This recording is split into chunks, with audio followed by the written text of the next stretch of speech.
I'm Ben Weingarten. I'm Emily Jashinsky. I'm Josh Hammer. And I'm Inez Stepman. And this is NatCon Squad, where common good and common sense meet. NatCon Squad is produced by the Edmund Burke Foundation, the home for national conservatism. Subscribe now on Apple Podcasts, Stitcher, Spotify, YouTube, or wherever you get your podcasts. Well, in today's episode, as per usual, we'll cover the waterfront. I will open us up by talking about the takeaways from what I would argue is a self-indicting Durham report. Inez will talk about the charges against Daniel Penny coming out of New York. Emily will talk a bit about the new rights rail bill fight. And last but not least, Josh will give us a recap of NatCon UK, as well as what's going on with respect to 2024.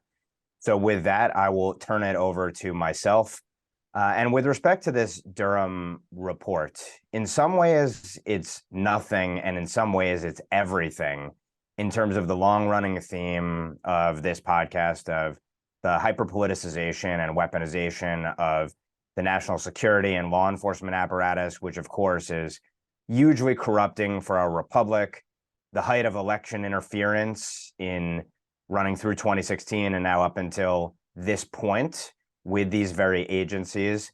And when I say it's everything and nothing, on the one hand, the Durham report illustrates just with vastly richer detail much of what we already knew about the fact that the notion of Trump-Russia collusion, this treasonous conspiracy, was a fraud from the start, justified on the basis of the thinnest reads imaginable. And we could go through chapter and verse, kind of the myriad elements of this, starting with bar talk with George Papadopoulos and extending to the treatment of Carter Page as some kind of treasonous Russian conspirator and the like.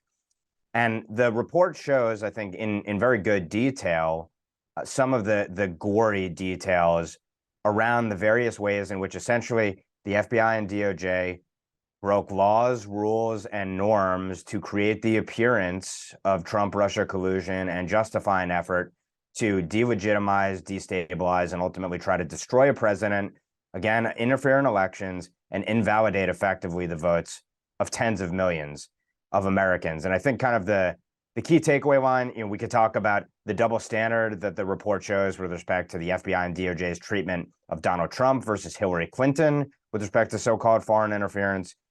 We could talk about specific instances of the egregious ways that, again, agents did not follow their own rules and norms. The fact that they covered their eyes and ears completely to any and all exculpatory evidence. They refused to interview many of the people they were surveilling and spying on and who were the basis of their case when those interviews would have dismissed the case summarily right from the start.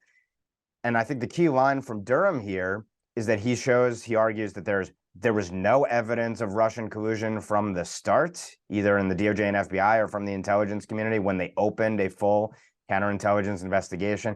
And beyond that, the DOJ and FBI, quote, failed to uphold their mission of strict fidelity to the law in connection with the outrages that he details. However, to layer outrage upon outrage, all John Durham has to show is 3 false statements cases and a handful of criminal referrals. Now, how would he justify that? One argument would be, and this is sort of the language reading between the lines in the report, shows, and maybe he was chastened by the fact that this was the result in 2 of those 3 cases that he brought, was that you were not going to win convictions of government officials in front of DC judges and juries or Virginia judges and juries. And he found that out himself in seeming slam dunk cases, only one of which he won. And that one, of course, was against a government official who doctored an email to lie about Carter Page's background and suppress information, which, by the way, the FBI knew about Carter Page from the start, that he had actually worked with the CIA as a source for 5 years from 2008 to 2013. And this lawyer doctored an email to suppress that information, keep it from the court, which, of course, would have been exculpatory for Page and potentially exculpatory for all of Trump-Russia collusion. Staying out of the weeds, though, for a second, there's another argument to be made, which is that even if John Durham might have been able to garner convictions of government agents, and he lays out their mass conspiracy here, criminal conspiracy, even though he doesn't call it as such, Durham seems to be a company man here, protecting the institution, something that we feared the entire time. And there's evidence of that in the fact that he continues to raise in this report the idea that the FBI could have been manipulated and should have considered that it was manipulated, as if the FBI was a victim here, as opposed to the key agency weaponizing against the political opposition in the face of Donald Trump and his myriad supporters. Now, there's other evidence beyond the non-prosecutions that we ought to look to here and beyond this line about that the FBI might have been manipulated or should have considered it. And I'll quickly run through. He never subpoenaed, to our knowledge, James Comey, Andrew McCabe, Peter Strzok, Christopher Steele, Fusion GPS's Glenn Simpson, many others, and last but not least, Barack Obama. And Barack Obama is the forgotten man in this, yet all of these machinations happened under him. His administration was well aware of the fact that dating back to either June or July of 2016, that Hillary Clinton was likely going to use this idea of Trump-Russia collusion as a cudgel to attack Trump. Beyond that, the Durham Special Counsel, it seems, never investigated the DNC hack, which was critical to the narrative of Russian interference, which then glommed onto Trump-Russia collusion, as well as what the heck the Mueller Special Counsel was doing with tens of millions of our dollars and years wasted, knowing that this was a fraud from the start and easily knowing that it was a fraud from the start based on Durham's investigation. There are many other leads he did not pursue as well around the mysterious Stefan Halper, for example, and the targeting of Michael Flynn and a slew of other issues as well. And I think what all of this points to, and last but not least, Durham himself does not call for any radical changes to the FBI or DOJ whatsoever. He has a line about the fact that they need to return to the rules of old, essentially. And I think that's a total cop-out. If you do not punish those who are involved in foisting upon us one of the greatest scandals in American history, there is no deterrent to such behavior going forward. So we've seen that congressional Republicans are calling for John Durham now to testify before them. Maybe they'll be able to elicit some answers from him on some of these burning questions that his report raises. Beyond that, Jim Jordan, among others, has talked about the fact that maybe the funding for FBI's Band-Aid about new headquarters, massive new headquarters that they're seeking, ought to be frozen. Obviously, that would seem like a good start in terms of remedying and punishing what the FBI has done in this report, but it goes well beyond the FBI. There's a massive scandal of national proportions. It implicates our media. It implicates the FISA court as well, and all the other actors who were in on promoting the Trump-Russia collusion narrative. And I think at the end of the day, the most sobering thing is that we get no justice. We have had no justice. We're talking about this on the verge of the 2024 election really opening up here. So we're talking 8 years later. And that's a huge outrage. And gone uncorrected, as I've argued again and again, it's just going to guarantee infinitely worse scandals to come. So with that, I'd open up to the group for kind of your takes on some of these points, if you see it differently than I do, and what the remedies ought to be. Well, I mean, Ben, you should feel vindicated. Let me first just say that as one of your numerous editors over the past few years for your various your whole series of opinion columns and reports on this topic, you should feel extremely vindicated. As should everyone else who called a spade and said that this was a hoax. Roger Kimball calls it the Russia collusion delusion from day one. Call it whatever you want to call it, but. For those of us who have been following this for years, nothing particularly new in the Durham report, right? I mean, it's not like we learned any kind of new information. The most sobering thing, Ben, is exactly what you said at the end there, which is where is the justice? I mean, this is the greatest information operation. I don't know what how else to call it. I mean, it's the greatest information operation hoisted onto the American people, probably in the history of the Republic. And it is just deeply, deeply sobering to contemplate the fact that there might be no actual retribution for it. I mean, is anyone going to serve time in bars? I mean, Kevin Kleinsmith got off with just probation, and he was a fairly small fish to fry in all of this to begin with. I mean, has Hillary Clinton said a damn word about this? I mean, this all starts with Hillary Clinton, lest we forget. I mean, none of this would have happened if the entire operation hadn't been laundered through the Hillary Clinton presidential campaign. I mean, then ultimately gone through Perkins Coie, Fusion GPS, Christopher Steele. We all know the actors' names by now. If Hillary has said a word, I have missed it. As far as remedies go, it has to be impeachment, right? I'm kind of just putting on my constitutional law hat for a second here. It's defunding and impeachment. Those are basically the two tools that the House can do and the House should be doing right now. But there's unfortunately not a heck of a lot else that you can do if you control the House and no other body, whether it's in Congress or the White House. So defunding, impeachment, a subpoena power, subpoena whoever the heck you want to use, and I guess just try to make an issue for 2024, but deeply sobering stuff, obviously. And this stuff is intentionally complicated. I'll just be super quick, Inez, so that the public doesn't care about it, right? Because it's impossible to follow all of these like different shell groups, like how Clinton went through Perkins Coie and Mark Elias, and then you get to Kleinsmith, and it's just impossible to create a really strong narrative for the public to see unless you dig into it. When you dig into it, Durham report, for instance, is absolutely damning. The amount of time and hysteria that was spent on Russiagate can never be countered by the corrections that are not coming, to the extent that you have like a Washington Post series. Okay, great. Big takeaway from the Durham report from my perspective is also just how Danchenko was not vetted when they started paying him as a confidential human source, because that means essentially there's a probability that the FBI was and Hillary Clinton were actually spreading Russian disinformation, that they were fighting the specter of Russian disinformation with actual real Russian disinformation that completely disrupted our election and a 4-year presidency and made it difficult for the duly elected president to govern. So job well done, team.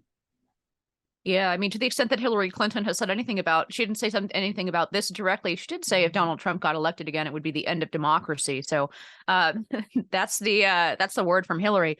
Yeah, I mean, to bring this again, a note on sort of the president at the time, right, Barack Obama. This is bigger than Watergate. And one of the frustrating things about the media narrative around Obama has been that he has the quote scandal-free presidency, and then they like say something about the tan suit that he wore, and that's the biggest scandal. No, this is a bigger scandal than Watergate, and it happened during the Obama administration. And that's worth, I think, for the right pointing out, if only to try to broaden the Overton window, because I still think the average American, as Emily said, this is very it's hard to connect all the dots. It's complicated stuff. Like, most people don't have time for this, but they do have this general sense of Obama as sort of a scandal-free presidency. And I think it's important to point out that that's not the case. In terms of what Ben and Josh have said about the remedies here, yes, the remedies here are political, and I think it's important to frame any remedies in two ways. One is that it has to be structural. I think this report shows the massive limits of non-structural reform, right?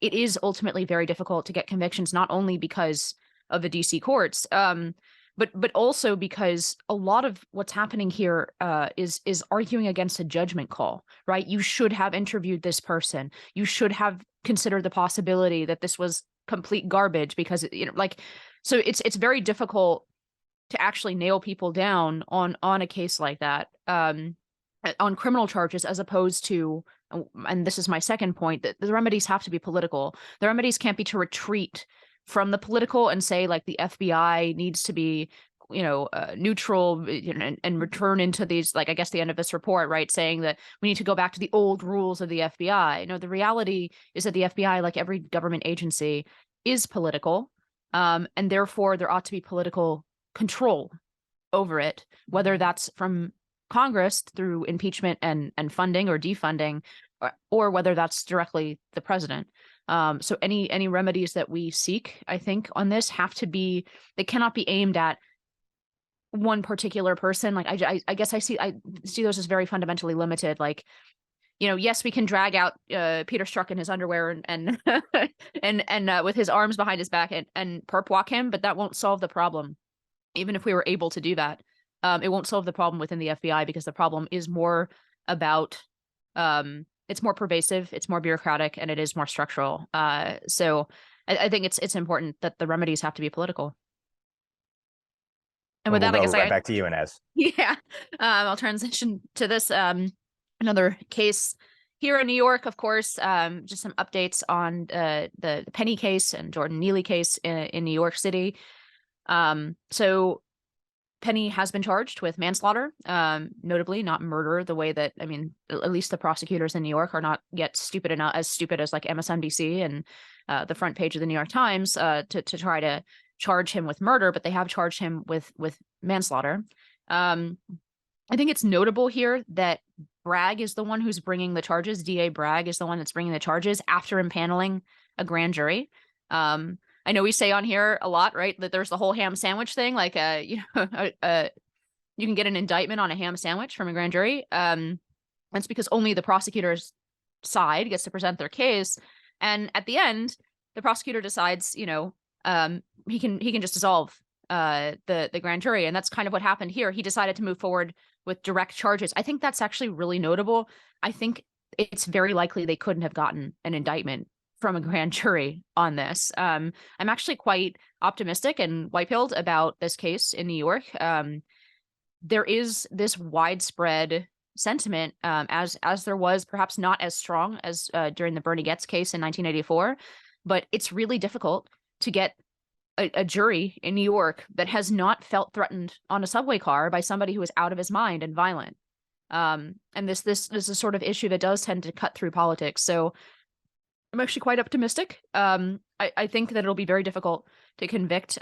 Penny gave an interview with the New York Post in which he said he would do the same thing again because he felt threatened and understood everybody else in that car to be threatened by Jordan Neely. One further update, we have had the family of Jordan Neely come forward and ask for higher charges and so on. I just, on a personal note, I find it incredibly galling and difficult to watch, because if anyone had, actually failed Jordan Neely, of course, the city of New York and all the things that I said before about the system, making it so that he was on that subway car at all after 42 arrests, some of them violent, like he never should have been. He should be alive and in jail or in a involuntary commitment. Right. It's very obvious he never should have been there. And Daniel Penny should not have had to defend himself in that situation. And that's a failure of the system. But even before the system failed, right, who failed first is his family. And the fact that his family is out there lecturing the rest of us about how they allowed this to happen to their family member and allowed him to be a danger to himself and others, I just find very personally galling, I guess. But with that, I'll turn it over to the rest of you. Well, I mean, there's been a lot of talk here about the system failing, and we did a whole segment on the Jordan Neely, Daniel Penny terrible story a couple of weeks ago. Given that we're talking a lot about the system failing, given that we're talking here about New York City, given that we're talking here about jurisdictions where in some parts 80 to 90% of the voters in these jurisdictions voted for Hillary Clinton and Joe Biden, I see no particular reason to be optimistic that this trial will come out the right way. I remember disagreeing actually with Alan Dershowitz on this as well when it came to the Alvin Bragg prosecution of Trump, which I think Dershowitz and I both think is total garbage as far as kind of the legal substance of it. And Alan basically said that he would be acquitted. And my response to that is, Alan, you still have faith in the system. I don't. It's really just that simple. I mean, like fundamentally, like you either trust the system, you trust the process, or you don't. And like Inez, if you still trust the system at this point, you're the one living there in New York City. That's fine. I don't trust I don't trust the system. I do not trust anything whatsoever about these big blue cities anymore. And I'm grateful as hell that I don't personally live in one of them. In fact, I'm not going to elaborate, but I have a friend who's flying to San Francisco today, the day that we're recording it, for a very cool meeting, just a quick little overnight trip. And, he was texting me that he is literally arranging his trip such that he does not walk on a sidewalk because he is that terrified of being in San Francisco right now, that he is literally going there. He's going to have his Uber pick him up. Like at the exit, he will be exposed in the sidewalk for like 10 seconds. And like, that's like the whole trip. That's like hotel, airport. So I just have no faith whatsoever in these big blue city hellholes right now.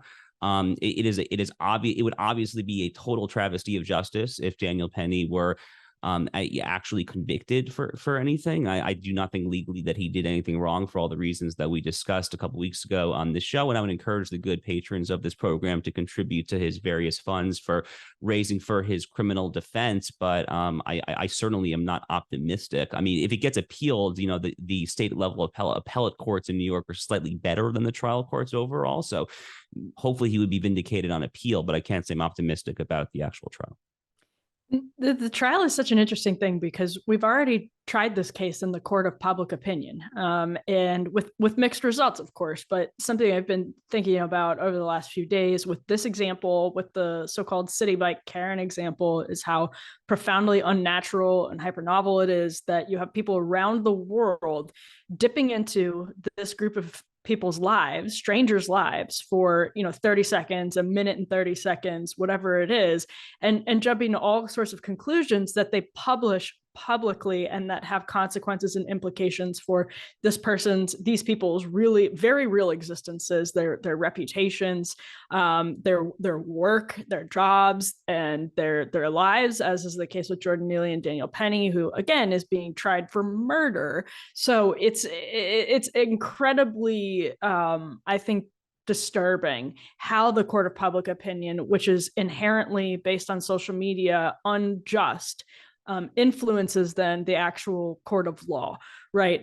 Without the court of public opinion, would Daniel Penny be dealing with this? Without the court of public opinion, the woman with the city bike would be dealing with basically nothing. She never would have been suspended from her job. She never would have gotten literally thousands of messages and smears on her reputation from people who don't know her. So we're just not meant to interact with each other this way. And the more instances of this that we see, the more just profoundly depressing it is, but also it becomes profoundly clear that this is wrong and that we need to, as individuals, sort of be mindful of our impulses and our use of tools that are intentionally designed to foment outrage and anger and viral anger and outrage.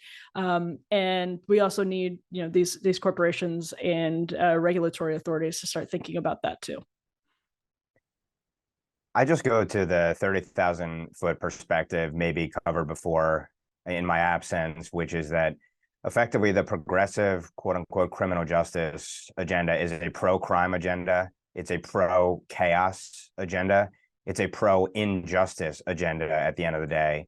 And obviously, this case has a chilling effect on anyone who would dare be a good Samaritan in horrible circumstances in a New York subway or anywhere else in an urban environment out on the streets.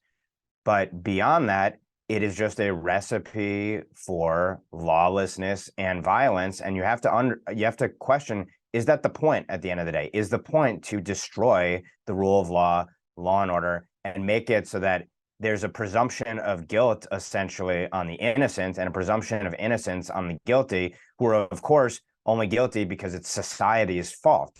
And this is just the natural, logical end of the progressive agenda. It's also worth noting, I think there's some guidance out there that the DOJ is considering, or may have even started to implement, saying that they shouldn't basically police on statistics that they receive which deal with race. So essentially what you're saying is cover your eyes and ears to the reality on the ground, because we don't want to offend people, and we'd rather people get hurt and die, particularly in communities that are overwhelmingly of a certain race or of another race, because we don't want to offend people. And this is asinine, and it should be called out as such.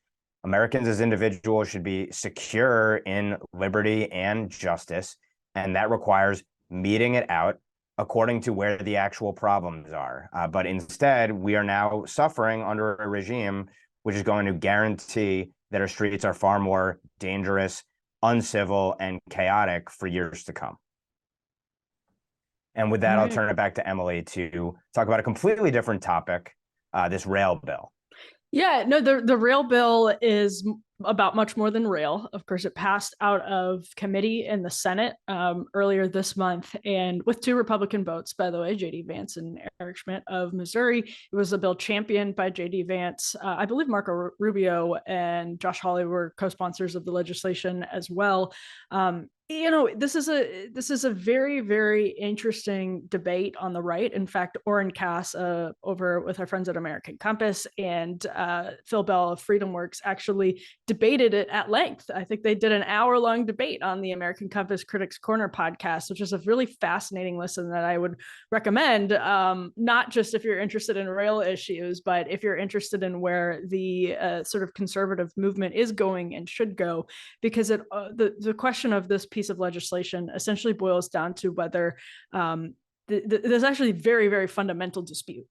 The kind of libertarian impulse to trust corporations because of their business incentives, and then the new conservative rethinking of that impulse, which is corporations actually can't be trusted with those incentive structure, with that incentive structure, because the market doesn't actually have that incentive structure in many different cases. So you see this in the way that you talk about things like private equity, talk about healthcare, we talk about social media.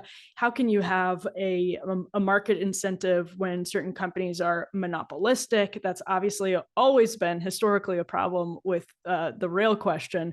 But Oren over at American Compass had a great thread, basically just talking about how at the end of the day, people agree that there need to be in an industry like rail, there needs to be regulation, right? Nobody disagrees with that. And if we take drugs, for instance, you have maybe a slice of the professional libertarian crowd that believes we should legalize heroin, for instance, and can mount a substantive defense of that position. But the vast majority of Americans, and indeed the vast majority of conservatives, believe that you need some regulation. Again, if men were angels, no government would be necessary. Our population was always, or our Constitution was only built for a moral populace, to quote the founders in a couple of different ways, stating the very, very obvious.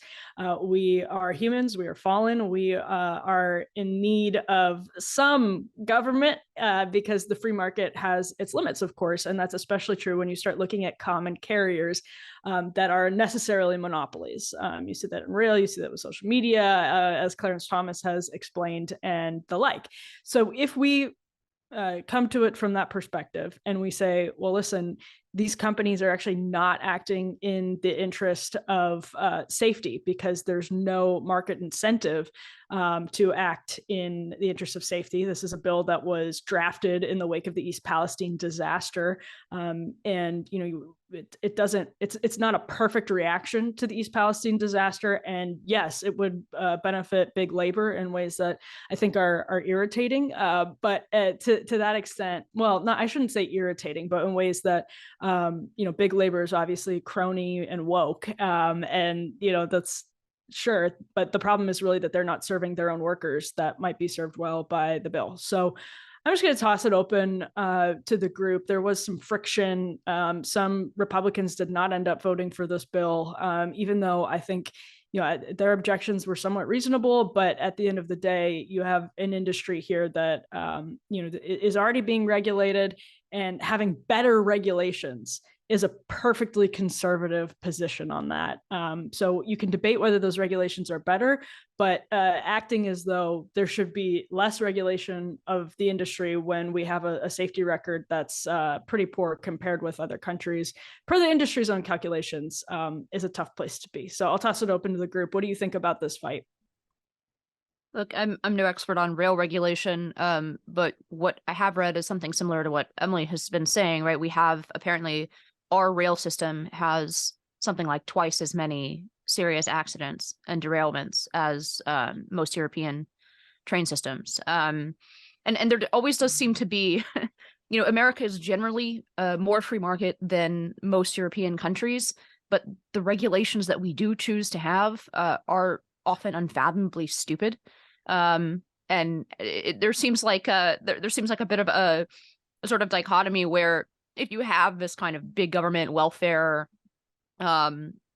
state, sort of highly regulated bureaucratic society, as many European countries do, it becomes a position of some, money and honors to be in those things. So to be a regulator, a bureaucrat. So you end up having like sort of a higher caliber of person dealing with some of these regulations, where, I mean, it's just undeniable. I mean, if you've taken rail anywhere in America versus even in the Northeast, where it is quite like an important, sort of mode of transportation, where it actually makes sense and the country is dense enough to support that kind of system, there's usually no comparison between even like small European countries have far, far better, cleaner, more efficient, faster rail with fewer accidents. And so the idea that we should be reflexively anti-regulatory about this. I mean, Orrin Cass, the thread that Emily is referencing, I mean, he puts forward some things that, again, sound quite reasonable, right? You should have 2 people on board any train to deal with any problems, right?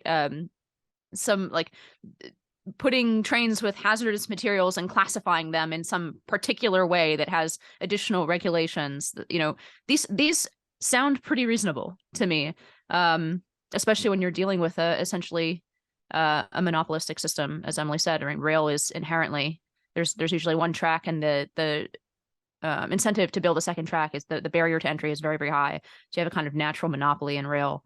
So yeah, I mean, I think it's, again, I think we will see these things come up again and again, the difference between sort of this reflexive position and the position that sits down and says, okay, well, we have a mess of regulations. How can we make this more clear, better? By the way, I have just the personal connection. I mean, I know Amtrak is separate from the cargo rail system, but my husband was on Amtrak and it lit on fire, like a whole car lit on fire. They had to evacuate the station. And the only thing that Amtrak, put out publicly about that was, oh, there was fire department activity that delayed the train. They didn't say that the train itself had caught on fire and they had to evacuate first the car, then the train, then the entire station. Right. So it really seems like allowing a lot of that's, of course, a public subsidized rail. Right. So this system seems ripe for an overhaul is all I guess I'll say on that. Wow. Well, that's pretty terrifying about Amtrak. U.S. rail is horrible, right? I mean, like the one exception, I think, to U.S. rail, bit of a shameless kind of promotion of sorts, is for Brightline, which is an exceptionally awesome private train based here in Florida. That's currently only South Florida. They're expanding it to Orlando later this year, but it's all privately funded. Actually, it really has no government involvement whatsoever. But generally speaking, U.S. rail is just awful. And some of the stats from that Orrin Cass tweet thread really just bear that out. I mean, I didn't know the extent to which derailments were that much more pervasive in the United States relative to Europe until that. I think I had heard somewhere that they were more frequent, but not that much more frequent. And look, I mean, this issue is interesting. I'm really happy we're talking about it, not so much because I'm a dissertation PhD in railways or anything like that, but because it does just kind of underscore this broader debate on political economy that has been kind of percolating throughout the right in recent years and is only going to continue to percolate over the next few years. So we ran a great piece in Newsweek back in March that we'll flag for the listeners and viewers here, is from Chris Griswold, who works for Orrin Cass, American Compass. And the title of his piece was Railway Safety Act Presents a GOP Choice, Tired Dogma or the Common Good. And on that same theme, J.D. Vance, who's kind of the leading sponsor of this bill because of East Palestine, Ohio, all that, he had a piece in the Daily Signal, which is, of course, the Heritage Foundation's in-house publication. I thought it was a good piece. And it's very clever what J.D. did in this piece. He quotes a Heritage Foundation report that they put out from Alexander Salter, an economist there. And the quote from Salter that J.D. Vance quotes in this Daily Signal piece is, quote, "The question is not whether to jettison free enterprise in favor of the common good, but how to orient free enterprise in support of the common good." And I really like that. I really, really like that framing, right? We're talking here about prudent, common sense guardrails to maximize the efficiency of markets and try to harmonize the market's internal efficiency maximizing dogmas with this general notion of the health of the polity. So I'm kind of just going in abstractions here, but I want Ben to get a word in. Yeah, I concur in remarks, and I think that quote is an inspired one. I would just say, again, looking at this from a kind of 30,000 foot level, we spend so much on so many asinine things and have every single aspect of our lives hyper-regulated by the administrative state.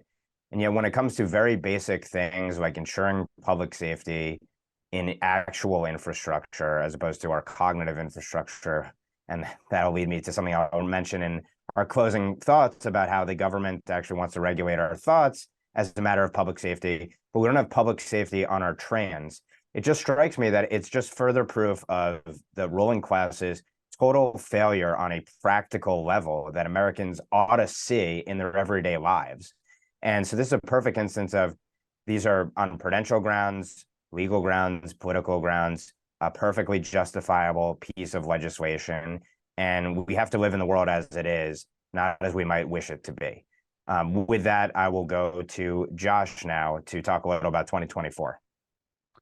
Okay, so this is a big week for the 2024 presidential race. We had Tim Scott announced his presidential campaign on Monday. And while we are recording this in the middle of the day on Wednesday, by the time that you listen to this podcast, Ron DeSantis will have announced his 2024 candidacy, long anticipated. I think he is widely expected to be the leading challenger to former President Trump within the Republican presidential field based on polling, money, endorsements, basically every metric that you can possibly come up with there. So I just wanted to kind of just have like an open-ended conversation about the things that NatCons should be hoping for, should be on guard for, should be, just generally kind of looking out for as this thing probably very quickly kicks into hyperdrive. So, political economy, I think, is a good place to start. That's what we were just talking about with the Railway Safety Act there. So, one thing that I am definitely looking out for is, how much will the rise of the woke corporation actually affect the conversation on the debate stage and on the campaign trail? So, you've seen some candidates or soon to be probable candidates like Mike Pence, Nikki Haley, who have taken some shots at Ron DeSantis for his ongoing spat versus the Walt Disney Company. That is about one example. We've discussed Bud Light and Dylan Mulvaney and all that on this show. I think it is worth pointing out that during that, Donald Trump Jr. at least kind of told conservatives to basically kind of, call off, the shots have been leveled here. Maybe you shouldn't take this through to its logical fruition. So how much is that going to actually affect the debate conversation? Because, this is the first real Republican presidential primary that we've had, of course, since 2015, 2016. And a lot has changed. I mean, the rise of the woke corporation is a fairly recent-ish phenomenon. Certainly I think it was a factor back then in 2015, 2016, but it really has I think seismically affected the conversation. Of course, that also has, pertinence for the antitrust conversation when it comes to big tech and other industries as well. So I think I am very, very curious to see, who takes a more kind of NatCon, more nationalist or populist approach to those issues, who is going to stick to kind of the zombie Reaganite or BoomerCon dogma, whatever you might want to call it there.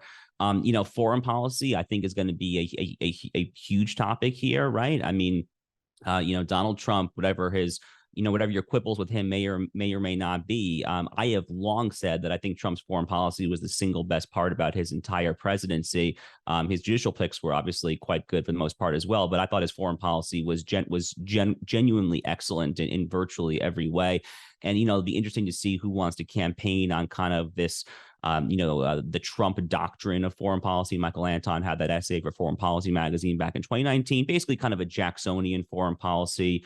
Jonathan Swan in the New York Times had this long essay on Ron DeSantis' own foreign policy a few months ago. The term Jacksonian comes up time and time again. So who basically kind of, to use kind of the overwrought phrase, who knows what time it is, right? When it comes to kind of, the sprawling excesses of kind of the post-Cold War American empire, and who by contrast, I think kind of takes kind of a perverse kind of ahistorical view of zombie Reaganism and wants to kind of spread American liberal democracy to the furthest trenches of the globe, right? So that's a very kind of, oversimplified dichotomy, but it's definitely the kind of thing that I will be looking out for as well there.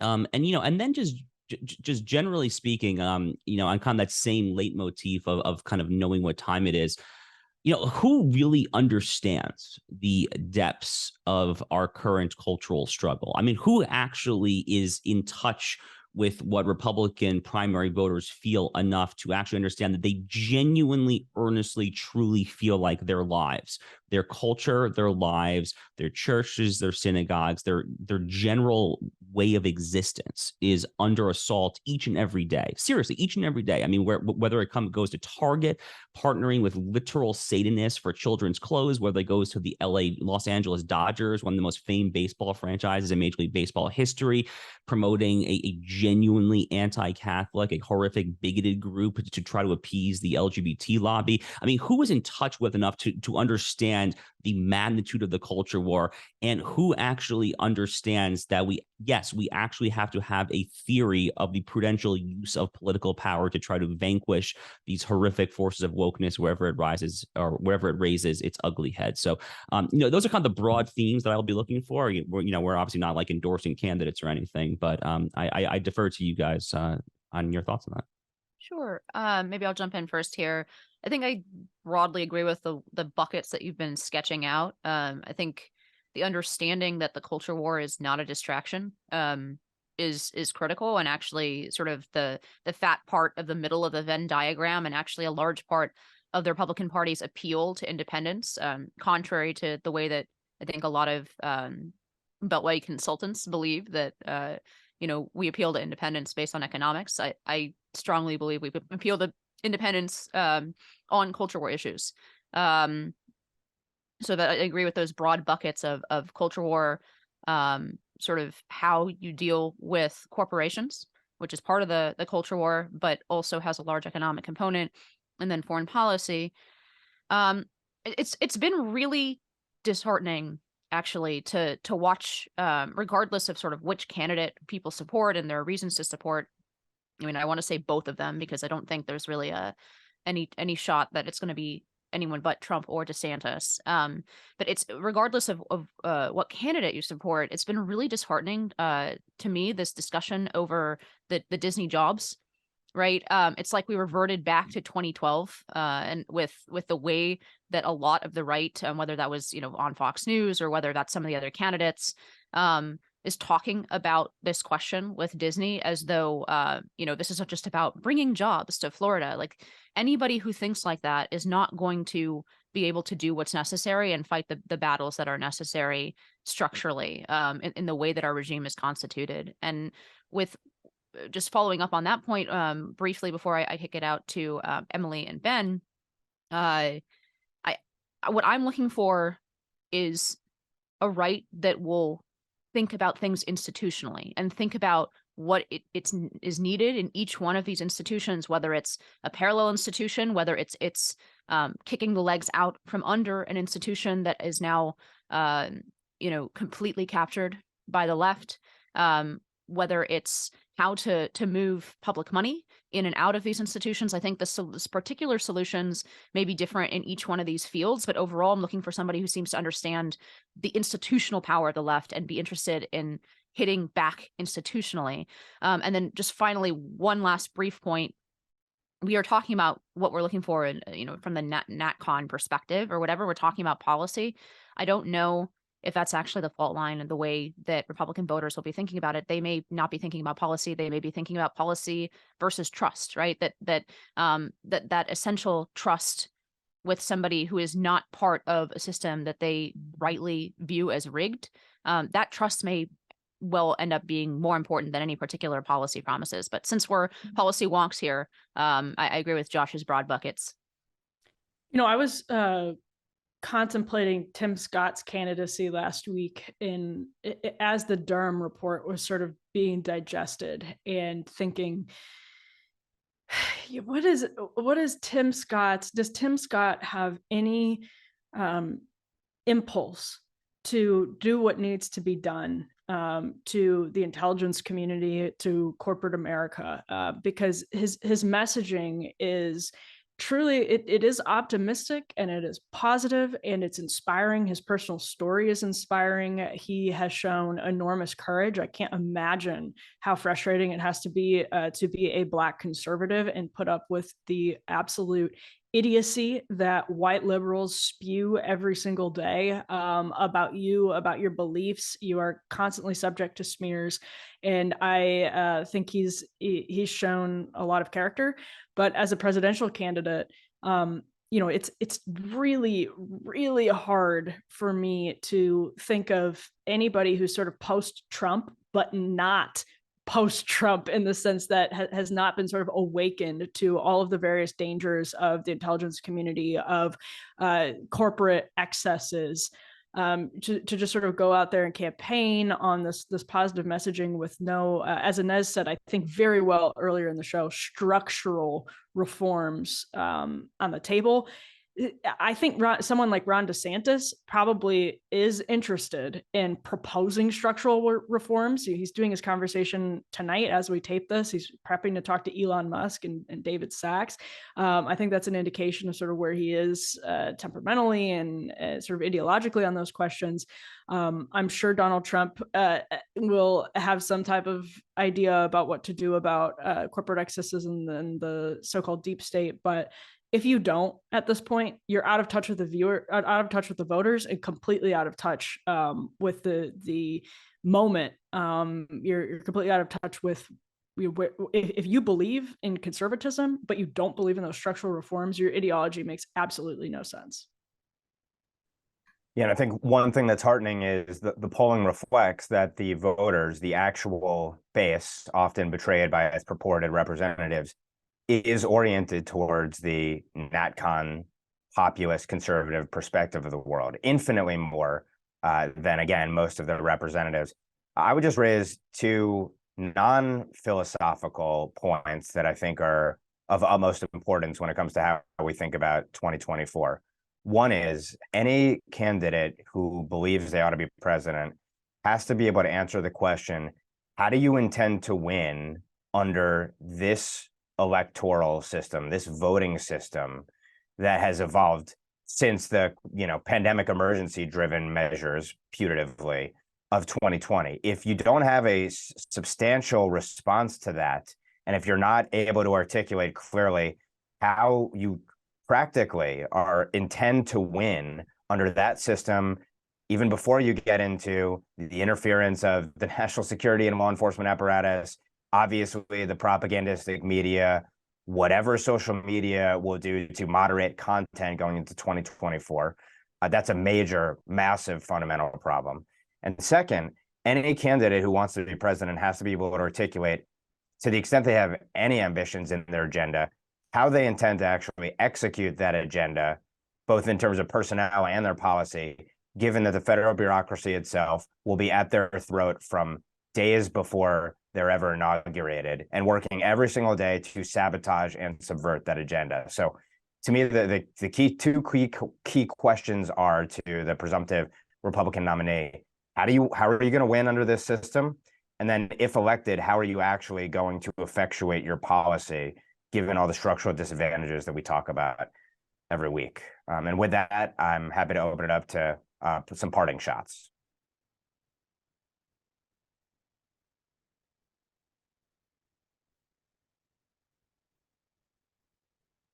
That was that might be a record long silence.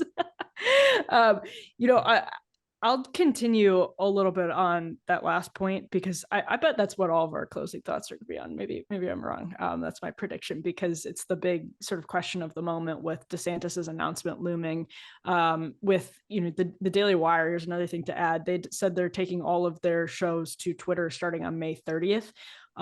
This is becoming a sea change with Tucker Carlson's move to Twitter as well, with the shot that it looked like his team sent across the bow of Fox News via the Daily Signal this week about some woke corporate handbook stuff that's on the books over at News Corp. And that's at Fox News. That's interesting. But it does feel like with Elon Musk taking over Twitter, with Newsmax suddenly getting a bunch of new viewers, and I'm sure that'll be spread out across other places as well.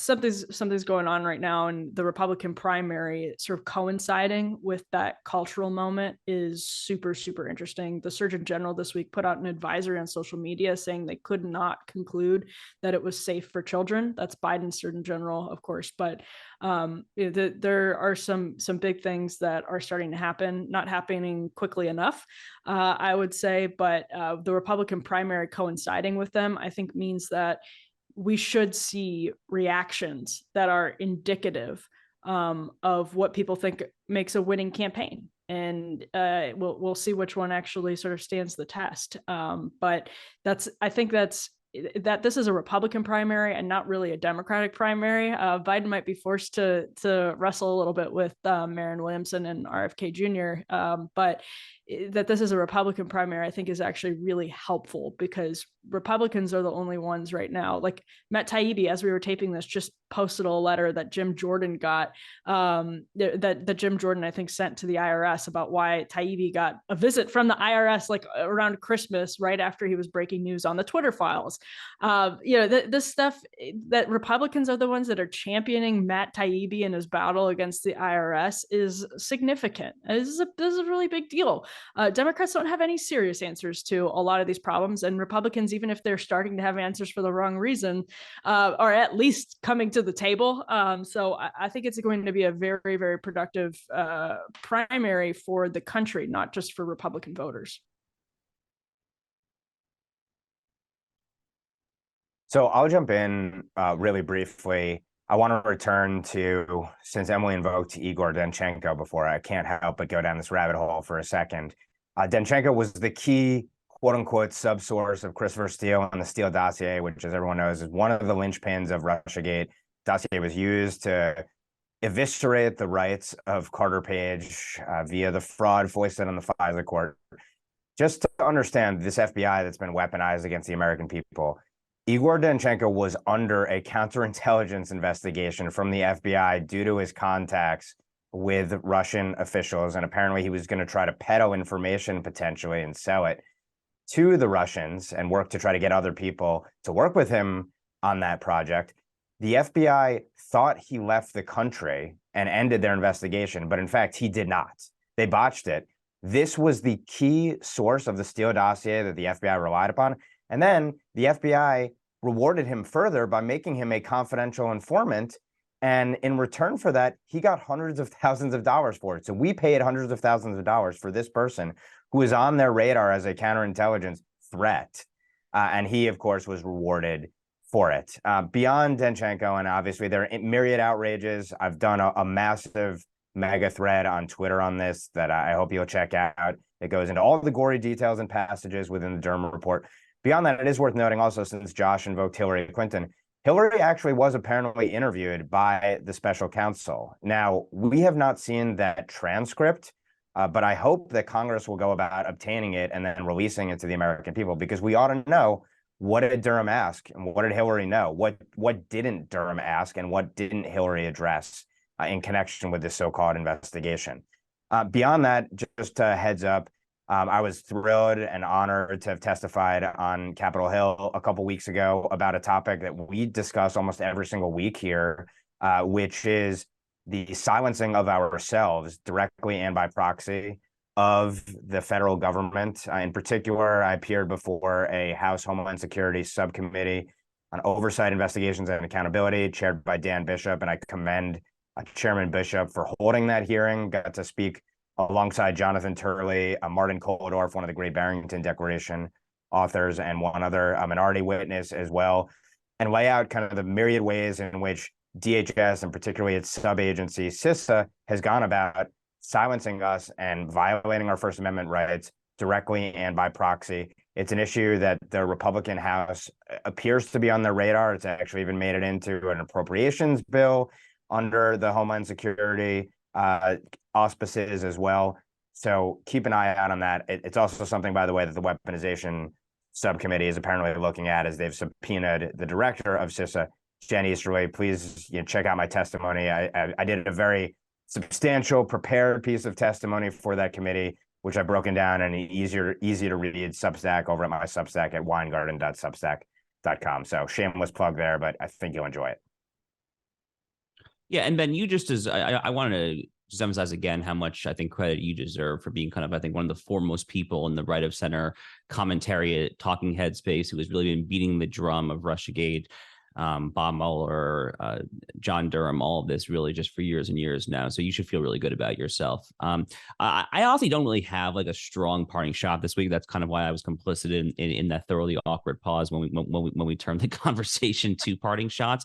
I guess I'll just say, like, I am both like very excited for and simultaneously also very dreading the Republican presidential primary. it already has gotten pretty ugly, and it probably is only going to get uglier. And like all three of you, and probably like many others listening and watching this program, I have people that I consider personal friends who are on both sides of the Trump-DeSantis divide. I don't do a particularly good job of trying to hide who my preference is in that fight. I'm obviously personally, I am rooting for Ron DeSantis in his presidential campaign. I don't hide that at all. I'm fairly explicit about that. But I just want to kind of appeal to the listeners and the viewers of this program here, no matter which of those two sides you are on, remember that, I mean, not to sound sappy, but like we for the most part really are on the same team here, right? For the most part, we really are, ultimately trying to, defeat whoever the Democratic nominee, and it will presumably be Joe Biden is. And, at least in theory, we are all trying to do the same thing, which is save this wonderful experiment in ordered liberty from the irredeemable forces of wokeness that cast a pall over it on a seemingly daily basis, threatening to undermine and ultimately destroy it on any given day, ending in Y. So just kind of a somewhat trite but nonetheless simultaneously heartfelt appeal to both people on both people within the two camps in the Trump DeSantis world, because it's going to get even uglier. And like it already has gotten pretty ugly, especially if you're as online as I am, and I presume the three of you are. But let's just try to not lose any friendships or anything over this as well. Yeah, I should have gone before Josh so that he could wrap it with that heartwarming thought. Yeah, I'm glad also that Ben has plugged his own testimony, because that was going to be my final thought. I was going to save him from the self-aggrandizing moment and say that I really, really highly recommend listening to Ben's testimony, and second everything Josh said about his reporting on this issue over the years. I think it's been invaluable and now has been proven. We already knew it was proven right a while ago, but now has sort of gotten that definitive approval. I did have some sort of unrelated and perhaps less fun things to wrap up on, but one, I want to highlight again something that Ben said briefly as an aside, but this policing dictate, I think it takes the form of a Dear Colleague letter, but this is something definitely to keep an eye on going forward. This is essentially saying that it's a civil rights violation to send police where crime happens. Because there's a disparate impact racially. And that is an incredibly radical concept that will destroy policing even further than it already has suffered in the last few years, and really in the last 7 or 8 years since Ferguson, right? So I think that's important to keep an eye on. And then finally, to I guess close on my reasons for being slightly white-pilled on the Neely trial. It's not because I trust, quote unquote, the system. It's in this case it comes down to a jury. And we've had some of these debates before, but I still think outside of even some place like DC, perhaps, which is very small.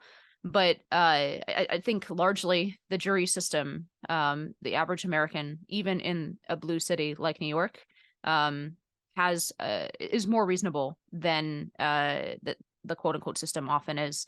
And just from the personal perspective, I mean, maybe I'm just wildly and optimistic without any basis, but the protests here did not catch on the way that the Floyd protest did. They were very obviously sort of stilted and staged and done only by a handful of activists. The sort of scuttlebutt on the street and my coffee shops on the subway. I think there are simply too many people who have had exactly the experience, perhaps not quite as directly threatening, but something close to it on the subways. And this is something that cuts through politics oftentimes, and produced a 20-point swing in New York for Republicans, I think almost exclusively on this crime issue. I think it is something that people get fed up with, even if they're not on our team with regard to anything else. So I've been encouraged by the lack of outcry against Jordan Neely in New York City, even though it's leading, the headlines in the Times, et cetera. I was on Andrew Cuomo's program a couple weeks ago, and even his callers, right, even people on the left in New York, were pretty universally in favor of Neely. So I think we might be looking at something more like a Bernie Getz situation where people are just very fed up. So that's my reasoning for being optimistic. Perhaps I will be proven wrong. I hope not, for this young man's sake. So on that, I'll give it back to Ben to wrap us up. Well, first, I should say I'm just humbled by the kind comments and very appreciative. And obviously, the feelings are mutual here. So we'll wrap on a warm note today. On behalf of Josh, Emily, and Inez, this is NatCon Squad. I'm Ben Weingarten, and we'll see you on the next episode.